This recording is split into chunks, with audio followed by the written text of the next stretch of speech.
This is an advanced way of using XLOOKUP. And with this, you can solve a unique problem that XLOOKUP faces. So without wasting any time, let's get started. So let me tell you my problem here. I have this data around the discount coupons or discount codes. And if I try to look up for this particular code, let's say if I enter XLOOKUP here and say this is my lookup value and this is my lookup array. And if I try to get all the details started from campaign to the valid date, and let me just enter not found for if the value is not found. And now when I close my XLOOKUP function, hit enter, you can see it gives me details. The campaign is retargeting discount is 60 and status is paused, and this is the valid date. But the problem is this particular code has 3 different versions here, and all the versions have a different case of letters. The first one is paused, the second one is paused, but the third one is active, and that is the coupon code that I'm looking for. But the problem is XLOOKUP cannot identify the exact same value in the lookup value. And that is something we're going to learn in this video, how to solve this problem.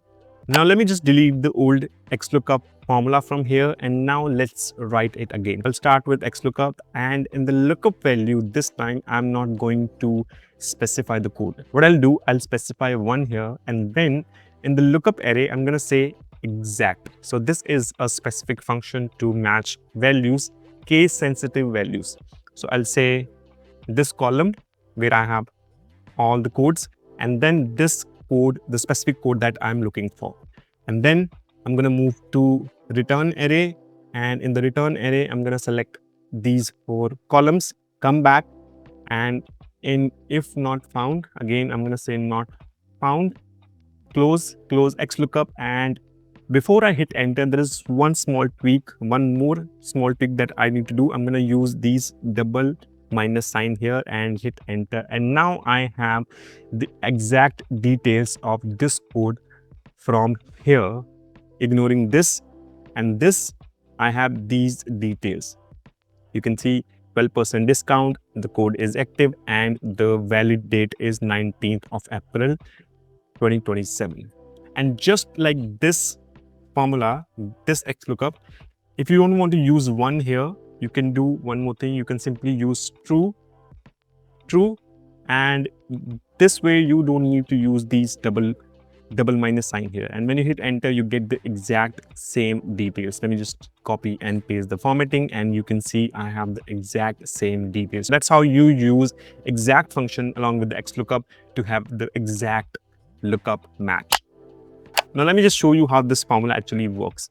When I use exact function here, select this column and select this value from here, the code, hit enter, I get false for every code, but true only where I have the exact case sensitive match. And that is something happening within the XLOOKUP. When you use exact and double minus sign here, it gives us this particular array where we have 0 for every value other than the exact match. You can see here, I have this array here where I have only 1. And then by using this one with the lookup one, because we are using 1 as lookup value, so these 2 things match here and gives us the exact row from this range. So that's how this formula works. Hey, thanks for watching this video, and make sure to check out this video on using dot operator in Excel formulas. And I'll see you next week.